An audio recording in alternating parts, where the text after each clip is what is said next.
vocês podem ver, nenhum desses três tipos utiliza a tubulação dentro do contrapiso. Bom, então, após a regularização da laje, o primeiro passo é colocar as cintas perimetrais. As cintas perimetrais, elas são um material isolante que é colocado entre o piso e a parede. Elas vão servir para impedir a perda de calor pelas paredes, otimizando a capacidade de aquecimento do sistema. Como cinta perimetral, a gente pode utilizar uma espuma de polietileno, como tem aqui na foto, ela vem em rolos para facilitar o instalador e também para não precisar de emendas. Também pode ser utilizado polietileno expandido, poliuretano ou qualquer outro material, desde que seja um material isolante. Como a gente não tem uma norma específica para o sistema aqui no nosso país, cada um utiliza a espessura que quiser, mas em geral essa espessura vai variar entre 80 a 100 milímetros. A norma europeia, ela obriga a utilização das cintas perimetrais. Lembrando que essas cintas elas são colocadas na parede e elas só vão ser cortadas após a colocação da última camada do sistema. Então, após a colocação das cintas, a gente vem com a camada de isolamento. Assim como no piso elétrico, aqui a gente também precisa da camada de isolamento, que ela é utilizada para evitar a perda de calor pelo piso. Como camada de isolamento, os principais materiais utilizados aqui na nossa região é a manta de polietileno ou o poliestireno expandido, que é o isopor que conhecemos. Esse isopor ele pode ser um isopor normal, liso, ou ele pode ter alguns nódulos. A presença desses nódulos, ela faz com que o sistema consuma menos argamassa em comparação com os demais materiais de isolamento. Sem contar que é um sistema mais prático de ser instalado, porque você não necessita de ganchos para fixar o tubo, como é necessário nos outros materiais. Depois eu vou mostrar uma foto que fica mais fácil de visualizar. A espessura dos materiais vai variar. Em geral, essa manta ela tem 2 milímetros e o poliestireno expandido tem em torno de 20 milímetros de espessura. Aqui nessa primeira foto, nós temos uma manta de polietileno com um filme de alumínio. Os tubos aqui, eles são fixados com ganchos, como vocês podem perceber. E já no poliestireno expandido, os tubos não precisam ser fixados com gancho, porque eles ficam encaixados entre esses nódulos. Então, essa é a vantagem de se utilizar o poliestireno expandido em comparação com a manta de polietileno. Claro, se esse poliestireno expandido tiver os nódulos. Após a colocação da camada de isolamento, nós vemos com a tubulação. Antigamente, esse sistema ele só utilizava a tubulação de cobre, mas os tubos de cobre, ao longo do tempo, eles acabavam corroendo e obviamente, isso diminuía a vida útil do material. Então, de um tempo para cá, vem sido utilizado tubos multicamadas, que são compostos por PEX, mas não é um PEX convencional. Esse tubo multicamada, ele é formado por uma camada interna de PEX, que tem uma superfície lisa, para melhor fluidez do líquido e também para reduzir as perdas de pressão. Após essa camada interna, nós vemos com uma camada de junção, que é um adesivo que vai unir a camada interna à camada intermediária.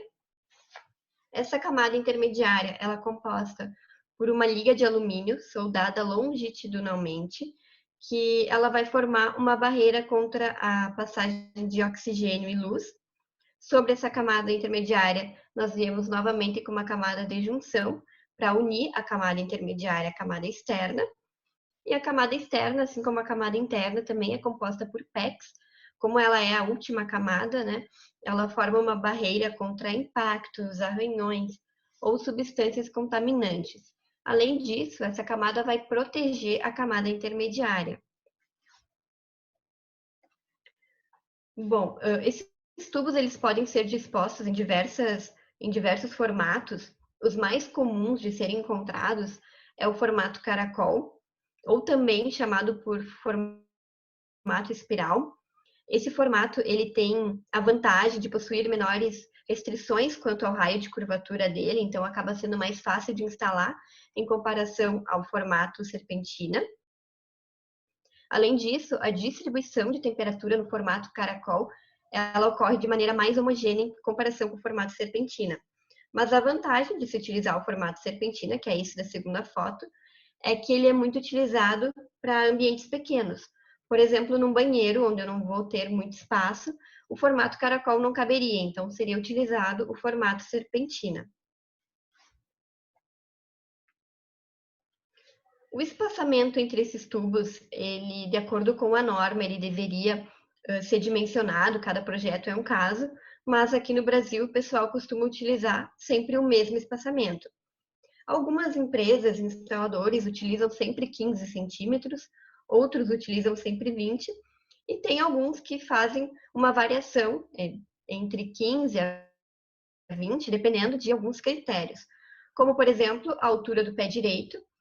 Normalmente, quando se tem um pé direito duplo, é utilizado um espaçamento de 15 centímetros para que o sistema aqueça mais. Além disso, é levado em consideração também a presença do isolamento térmico nas paredes e aberturas. Quando se tem o isolamento térmico nas paredes, o sistema vai manter o aquecimento por mais tempo em comparação com uma parede sem o isolamento. Então, nesses casos, é utilizado um espaçamento de 20 centímetros, porque você não precisa de tanto calor assim, devido à presença do isolamento. Varia também de acordo com a espessura das paredes, localização das aberturas, por exemplo. Se eu tenho uma janela onde passa muito vento perto dessa janela, eu vou colocar um espaçamento de 15 centímetros para que o sistema aqueça mais nesses locais. E também é levar em consideração o material de revestimento do piso, se eu vou utilizar um material com melhor condutividade térmica ou se eu vou utilizar um material mais isolante. Por cima dessa tubulação, a gente vem com a camada de argamassa para regularização do contrapiso. Essa argamassa, de acordo com a norma, ela deve ter uma espessura mínima de 30 milímetros. Lembrando que, se nós utilizarmos uma espessura muito grande de argamassa, também não é o ideal, porque o sistema vai demorar mais a aquecer. E uma camada muito fina também não vai ter resistência suficiente, não é indicado. Sobre a camada de argamassa, viemos com o revestimento final. Então, pode ser utilizado qualquer tipo de revestimento ou acabamento de piso, desde que ele possua a resistência necessária para suportar o calor. O ideal aqui é sempre verificar com o fabricante ou com o fornecedor desse revestimento de piso se ele pode ser utilizado no sistema de aquecimento, porque muitas vezes esse revestimento ele acaba tendo algumas patologias, como ele pode trincar, pode fissurar, no caso do laminado, pode descolar ou criar bolhas, e provavelmente o fabricante do revestimento ele vai colocar a culpa no aquecimento. Então é sempre bom entrar em contato com eles antes e verificar se pode ser utilizado, se o material vai resistir ao calor. Além disso, a norma europeia ela recomenda que você já saiba o tipo de revestimento já na fase de projeto, porque isso vai influenciar no cálculo do espaçamento entre os tubos. Como aqui no Brasil nós não fizemos esse dimensionamento e não temos uma norma, o pessoal costuma utilizar sempre o mesmo espaçamento, então isso não seria necessário. Mas, com certeza, se tivéssemos uma norma, nós teríamos que saber o revestimento do piso que irá ser utilizado já na fase de projeto para realizar o cálculo. Aqui eu coloquei algumas fotos que mostram erros de execução do sistema. Nessa primeira imagem foi utilizado como camada de isolamento um isopor, só que esse isopor ele tem alguns buracos, alguns furos, o que com certeza vai causar algumas pontes térmicas. A ponte térmica é quando há uma perda de calor localizada, como nesse caso aqui. Nós vamos ter uma ponte térmica e com certeza o sistema ele não vai aquecer tão bem como deveria. Nessa segunda imagem, não foi colocado as cintas perimetrais aqui ao longo da parede, como vocês podem observar. Também o espaçamento entre os tubos, ele foi realizado de maneira incorreta, está totalmente torto, deveria ser um espaçamento igual para todos os tubos. Provavelmente nessa parte aqui nós vamos ter um resfriamento, o piso não vai aquecer bem nessa parte, e aqui vai aquecer demais, vai ficar super aquecido. Então, se a gente for aumentar a temperatura da água, a temperatura da superfície do piso, para aquecer essa região, essa parte vai ficar super aquecida. Isso vai gerar um aumento no consumo de energia, com certeza. Nessa terceira imagem também temos um espaçamento entre os tubos realizado de maneira incorreta, está desuniforme. Além disso, nesse vão aqui, nós teríamos uma porta e eles não colocaram a camada de isolamento. Então, com certeza, essa parte aqui não vai aquecer adequadamente e vai ter uma perda de calor. Fora isso, aqui também não foi colocada as cintas perimetrais. Por curiosidade, eu coloquei um projeto de piso radiante para vocês verificarem o que é necessário ter no projeto. O ideal é sempre colocar o espaçamento entre os tubos para cada circuito. Colocar também o comprimento das serpentinas. Localizar aonde está a caixa de distribuição. Essa caixa de distribuição, ela deve estar localizada o mais central possível para facilitar também. E aqui, cada ambiente ele ficou com uma cor diferente para facilitar os instaladores, para que eles consigam identificar qual serpentina está em cada ambiente. Aqui nós temos um outro projeto de piso radiante, semelhante ao primeiro, só que aqui eles identificaram de uma maneira diferente. Eles colocaram um código, nesse código está descrito o comprimento da serpentina, o espaçamento entre os tubos, o setor que ele pertence e o número da serpentina. Também aqui nós temos a identificação da junta de dilatação do piso e também a caixa de distribuição que está aqui.